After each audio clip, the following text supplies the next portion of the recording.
Cheers, boys. Happy Friday. Happy Friday, guys. as always. Nothing like refreshing water.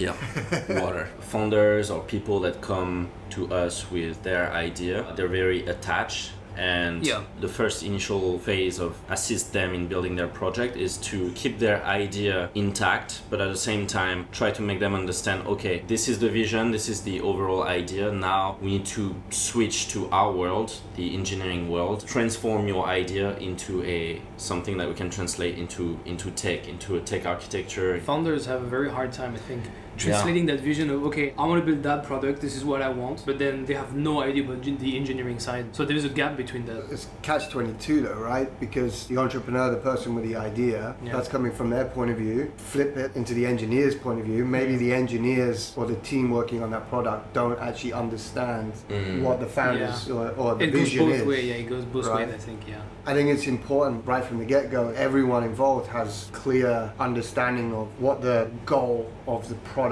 and the project is. I think that's critical. Or is it even doable? We have some projects we realize they're not even doable on-chain. True. Right? You can do that in a centralized way. You don't need contracts, you don't need anything. You just go do your business in Web 2. People who want to build in Web3, this is the biggest mistake that they make, is the lack of understanding of the value that UI UX design actually brings to their product. It's an essential part of the success of not just the product but also the business idea. They go hand in hand. They need to be validated. Bob has idea A, I want to build this. The market has a totally different understanding of what's needed, right? Or the market is looking for something totally different. Let's face it, all the DeFi dApps that we know, most of them, they have a shit UI. It's getting better, a bit, but still, I think definitely there's a lot of room for improvement. Even if you look at the top 10 TVL for some chains, I don't even understand it. For me, GMX is a great product, great engineering team, like amazing delivery, amazing TVL, whatever you want to name it. But UX, UI wise, it's just... GMX is a perpetual exchange, a derivative platform where you can do margin, leverage, and trade crypto. It's a good product. It's very successful in the industry, but it has a very convoluted UI UX. If you are new to this type of product and you arrive on GMX, you'll be completely lost. Yeah, especially the earn section, man, with the APR. We have like 10 different sections, like, okay, where do I stake? What is stake? Where do I earn? What is earn? What's GLP? What's the GM token? Now they have V2, so it's like, okay, that's impossible. They might not put so much effort on improving their UX because this is not meant for people to come in fresh and they don't know what is this type of product and they would learn how to use it. It's not for this type of crowd. It's for people who know what they're doing. I think this is one of the major problems in the industry. Even if we had amazing UX, it's still in nature complex product. The technical language, I think that it's pretty extreme and it's actually repelling a massive segment of the market from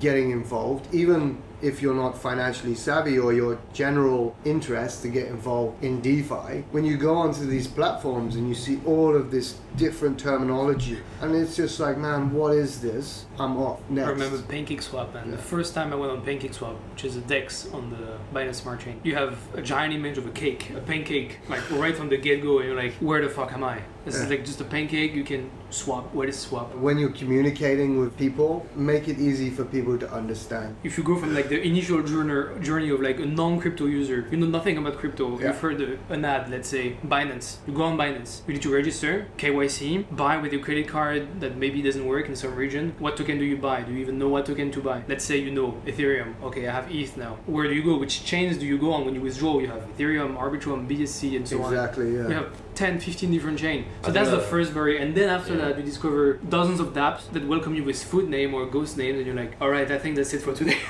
If you're a new user. I think 99% of new users, aka non-crypto users that are jumping in the crypto world, they will stay on Binance. They will not. Yeah, I think so. Look at the withdrawal process. You know, like you are on Binance or any other centralized exchange. You want to withdraw, and you have 20 different networks to choose for. Yeah, that's impossible to know with weird name like Avalanche. What are you doing What the there? fuck is Avalanche? Yeah. But then what happens if you accidentally select the wrong network? Oh, yeah, that too. Yeah. What do you do? boom, lost all your funds, right? I mean, not necessarily lost, but okay, you sent to the wrong address, maybe, but if you send to the right address, but on another network that you don't know, who's going to help you, right? So you're pretty much lost. We see different wallets popping up, actually, in the bear market. In the past 2 years, I've seen a lot of different wallets popping up. Some that you don't even know about, but they try to simplify a maximum the UX. Even Binance, to be honest, is a bit complex. They have 20, 30 different products. They have Earn, they have the pool, they have the launchpad, they have P2P. Like, what the fuck is that? You don't know.